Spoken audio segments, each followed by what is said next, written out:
यहाँ पर मैं ये बताना चाहूँगी कि ये जो जानकारी मैं दे रही हूँ वो जनरल नॉर्मल प्रेगनेंसी के लिए है। मुझे किसी भी अपना प्रेग्नेंट लेडी के कोई भी लेवल्स नहीं पता जी। हैं, वज़न नहीं पता है, रूटीन नहीं पता है, मेडिसिन नहीं पता है ना? जी। तो ये चीज़ें मैं एक जनरल रूपरेखा आपको बता रही हूँ। 7th मंथ से आपको एकदम कमर कस लेनी है क्योंकि वज़न बहुत तेज़ी से जंप मारता है। 7th मंथ में फिर इतना नहीं, लेकिन 8th मंथ में एकदम से 1 किलो जंप मारता है, जी। 9th मंथ में सीधे 1 किलो जंप बिल्कुल। मारता है। 6th मंथ के अंत तक तो बेबी का वज़न हार्डली 1.5 किलो तक रहता है। बहुत अच्छा वज़न ग्रोथ ये सारी चीज़ें हैं तो 2 किलो। लेकिन आप सोचो अगले 3 महीने में बच्चे का वज़न जो है वो 1.5-2 जी। किलो तक बढ़ जी। जाता है, जी। 2.5 किलो तक बढ़ जाता है। तो उसमें हमें बहुत ज़्यादा सचेत रहना है कि यदि हमारा हमारा वज़न। इंटेक बहुत जी। ज़्यादा चिकनाई के रूप में है, मीठे के रूप में है, तो हमारा फैट बढ़ जाएगा, बेबी की ग्रोथ जो है वो कम कम हो हो जाएगी। जाएगी। कम से मतलब रुक जाएगी या रुक जाए धीरे हो हो जाएगी। जाएगी। क्यों हो जाएगी? क्योंकि आपने जो एक्स्ट्रा फूड लिया वो कैलोरीज और चर्बी के रूप में, चिकनाई के रूप में ज़्यादा लिया। लेकिन बेबी की ग्रोथ के लिए ज़रूरत है प्रोटीन की, विटामिन्स की, मिनरल्स की, है ना? इन चीज़ों की। तो आपकी खुराक में आपको प्रोटीन का इंटेक बढ़ाना है, यानी जो भी आप नाश्ता कर रहे हैं वो पोहा, उपमा, ब्रेड, सूखा पराठा, ये चीज़ें ना लेते हुए आप स्प्राउट्स है, पनीर है, एग है, ऑमलेट है, चीला है, खमन है, इन पे थोड़ा शिफ्ट होइए, है जी। ना? जी। थोड़ा-सा प्रोटीन के साथ कंबाइन कीजिए और ऐसी चीज़ें जिसमें तेल घी बहुत कम लगे। लंच जो है वो प्रॉपर लंच करें, लेकिन दाल या सलाद का इंटेक सफिशिएंट रहे, रोटी का इंटेक थोड़ा कम करिए या उसको 2 पार्ट में डिस्ट्रीब्यूट कर लीजिए। जी। एंड डिनर में अगेन आपको चपाती, अनाज कम करना है, हेवी मील्स से बचना है। इवनिंग स्नैक्स कुछ भी ले सकते हैं बट बहुत ज़्यादा मीठा और तेल घी वाला ना हो। 7th मंथ में फिर इतना नुकसान नहीं है। जी। 8th और 9th में अगर आप भी एक शांतमना, बुद्धिमान और संस्कारित शिशु को जन्म देना चाहती हैं, तो बिना देरी किए अभी कृष्णा कमिंग गर्भ संस्कार ऐप डाउनलोड कीजिए, जहां आपको मिलेंगे इजी टू फॉलो वैदिक गर्भ संस्कार कोर्सेज, जिन्हें फॉलो करके हजारों प्रेग्नेंट लेडीज ने एक शांत, बुद्धिमान और संस्कारित शिशु को जन्म दिया।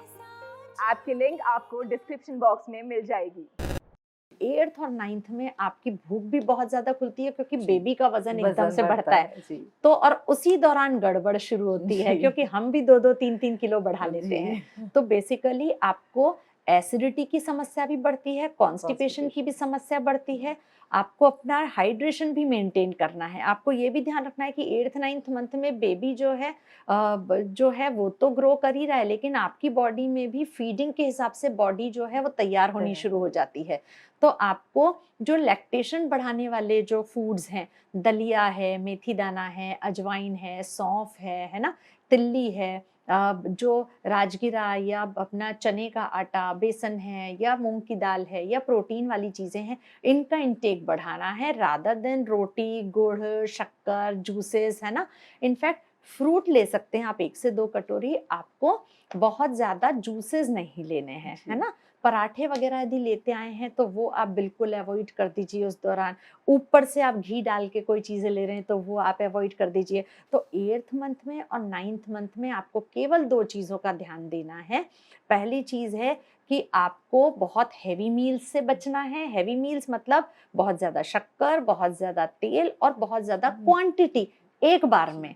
और आपकी मील्स को आपको डिस्ट्रीब्यूट करना है। आप फर्स्ट जो 5 महीने तक तो आप यदि 4 से 5 बार भी खुराक ले रहे हैं चलेगा, लेकिन 8th 9th मंथ में आप जो है लंच को भी 2 पार्ट में डिस्ट्रीब्यूट करिए, डिनर को भी आप प्री डिनर एंड डिनर में डिवाइड करिए, नाश्ते में भी आप अच्छा नाश्ते के साथ ये है कि मॉर्निंग में हमारी बॉडी एक्टिव रहती है तो हम नाश्ता ले लेते हैं अच्छी क्वांटिटी में तो हमें दिक्कत नहीं होती। जी। मेजर दिक्कत आती है डिनर यदि हेवी ले लिया है तो जी। रात रात में खराब हो परेशानी जाती है। पक्का है। तो आप डिनर को लाइट ही रखें, है जी। ना?